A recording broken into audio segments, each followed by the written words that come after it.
ಕರ್ಕೊಂಡು ಹೋಗೋಣ ಅಂತ ನಾನು ವಿಕ್ಟೋರಿಯಾಗೆ ಕರ್ಕೊಂಡು ಹೋದ್ಮೇಲೆ ಇದೆಲ್ಲ ತುಂಬ ಮುಂದೆ ಬರ್ತಾ ಇದೆ. ಅವನ ಜಾಬೀರ್ ಅನ್ನೋನು ಕರ್ಕೊಂಡು ಹೋಗ್ತಾನೆ ಅಮ್ಮನಿಗೆ, ಪಿಕ್ಚರ್ ಹೋಗ್ತಾರೆ, 12 ಗಂಟೆಗೆ ಬರ್ತಾರೆ, ರಾತ್ರಿ ಊಟ ಮಾಡಿರಲ್ಲ, ನಾವು ಮಲಗಿರ್ತೀವಿ.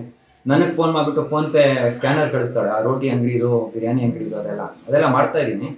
ಅದಾದ್ಮೇಲೆ ಇನ್ನೂ ಯಾರೋ ಸಲೀಮನ್ ಅವ್ನು ಬರ್ತಾನೆ, ಆ್ಯಸ್ಟೇ ತೊಗೊಬರಕ್ಕೆ ಕೇಳ್ತಾನೆ, ತೊಗೊಬರಲಿಲ್ಲ ಅಂದರೆ ಕೈಯಲ್ಲೆಲ್ಲ ಆ್ಯಶ್ ಆಗ್ತಾನೆ. ಇದೆಲ್ಲ ಡಾಕ್ಟ್ರು ಮುಂದೆ ಹೇಳಿರೋದು ವಿಕ್ಟೋರಿಯಾದಲ್ಲಿ. ಆ ಡಾಕ್ಟ್ರ್ ರಿಪೋರ್ಟ್ ಎಲ್ಲ ಕೂಡ ಇದೆ ಡಾಕ್ಟ್ರ್ ಮುಂದೆ. ಆಮೇಲೆ ಅವನು ಜಾಬೀರ್ ಅನ್ನೋನು ಎಲ್ಲ ಅಮ್ಮನಿಗೆ ಲಾಡ್ಜ್ ಕರ್ಕೊಂಡೋಗಿದ್ದ, KRSಗೆ ಕರ್ಕೊಂಡೋಗಿದ್ದ, ಜುಲೈ 14 15 ಕರ್ಕೊಂಡೋಗಿದ್ದ. ನಾನು ಬೆಡ್ ಮೇಲೆ ಮಲಗಿದೆ.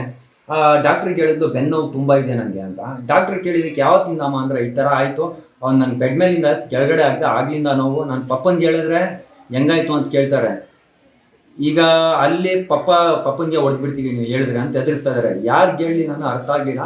ಬಟ್ ಈಗ ತುಂಬ ಟಾರ್ಚರ್ ಆಗೋಯ್ತು ನನಗೆ. ಪಪ್ಪನಿಗೆ ಹೇಳಿದೆ ನಾನು ನಿಮ್ಮ ಮನೆಗೆ ಹೋಗ್ತೀನಿ ಅಂತ. ಎಕ್ಸಾಮ್ ಆಗಲಿ ಕಣಮ್ಮ, ಎಕ್ಸಾಮ್ ಆದಮೇಲೆ ನಾನು ಕರ್ಕೊಂಡು ಹೋಗ್ತೀನಿ, ಸುಮ್ಮನೆ 1 ವರ್ಷ ವೇಸ್ಟ್ ಆಗುತ್ತೆ ಅಂತ ಪಪ್ಪ ಹೇಳಿದ್ರು ಅಂತ ಅದೆಲ್ಲ ಹೇಳ್ತಾರೆ. ನ್ಯೂಸ್ ಫಸ್ಟ್ ನಿರ್ಭೀತಿಯಿಂದ ನಿಮ್ಮ ಪರವಾಗಿ.